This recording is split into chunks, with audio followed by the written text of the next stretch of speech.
देश की आर्थिक राजधानी मुंबई के वानखेड़े स्टेडियम में गुजरात टाइटंस और मुंबई इंडियंस के बीच खेले गए मुकाबले में गुजरात टाइटंस ने पहले टॉस जीत करके मुंबई इंडियंस को बल्लेबाजी के लिए आमंत्रित किया और वानखेड़े का ये मैदान जहां मतलब हाई स्कोरिंग मैदान माना जाता है, ओमन 190-200 के आसपास स्कोर रहता है, लेकिन वहां उस पिच पर मुंबई इंडियंस 155 रन बनाने में कामयाब होती है।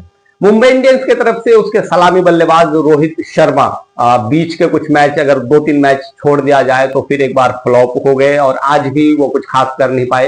रियान रिकल्टन वो भी बिना कुछ योगदान दिए ही आउट हो गए।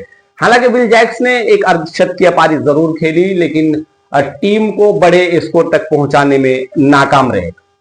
156 रन के लक्ष्य का पीछा करने उतरी गुजरात टाइटंस की शुरुआत भी खराब रही और उनके जो सलामी बल्लेबाज इस सीजन के जो गुजरात टाइटंस के टॉप स्कोरर है साई सुदर्शन, वो सस्ते में निपट गए। लेकिन उसके बाद जॉस बटलर और शुभमन गिल ने एक अच्छी साझेदारी की, टीम को संकट से निकाला।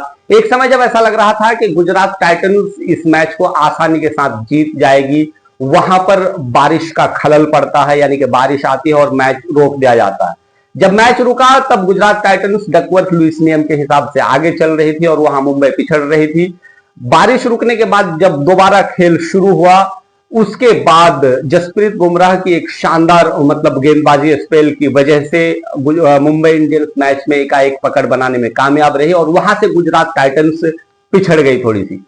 और फिर दूसरी बार मतलब बारिश शुरू हो गई वानखेड़े के मैदान में और यहां पर इस बार गुजरात टाइटंस डकवर्थ लुईस नियम के आधार पर पिछड़ गई और मुंबई इंडियंस आगे चल रही थी। जब ऐसा लग रहा था कि अब शायद मैच यहां से आगे नहीं हो पाएगा, संभव नहीं है, लेकिन बारिश कुछ ही देर के बाद रुक जाती है और मैदान के ऊपर पूरी तरह से जोरों शोर से काम करके दोबारा मतलब के मैच को शुरू करवाने का पूरा प्रयास किया जाता है। मैच इतना डिले हो गया कि एक ओवर काटना पड़ा, यानी कि 19 ओवर का खेल कर दिया गया।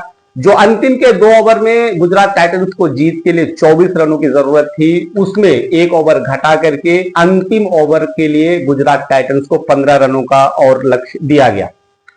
15 रन जब चाहिए था तब उनके तरफ से कोई बहुत बड़ा बल्लेबाज तो मतलब क्रीज पर था नहीं। राहुल तेवतिया ने अच्छी मतलब बल्लेबाजी की और गेराल्ड कोएत्जिया उन्होंने एक शानदार अंतिम ओवर में छक्का लगाया। दीपक चाहर के इस ओवर में राहुल तेवतिया और गेराल्ड कोएत्जिया ने मिलकर के गुजरात टाइटंस को एक महत्वपूर्ण जीत दिलाई और इस जीत के साथ गुजरात टाइटंस अब 16 अंकों के साथ टॉप ऑफ द टेबल हो गई, यानी कि पॉइंट टेबल में गुजरात टाइटंस 1 नंबर पर पहुंच गई है और यहां से क्वालिफिकेशन उनकी लगभग सुनिश्चित हो गई है। हालांकि मुंबई इंडियंस के लिए अब थोड़ा सा खतरा यह है कि उसे अपने बचे हुए 2 में से कम 1 मैच जीतना होगा, तब जाकर के मुंबई मतलब इस सीजन आगे के लिए क्वालिफाई कर पाएगी। अब ये देखना दिलचस्प होगा कि मुंबई इंडियंस आगे के बचे हुए 2 मैचों में किस तरह का प्रदर्शन करती है।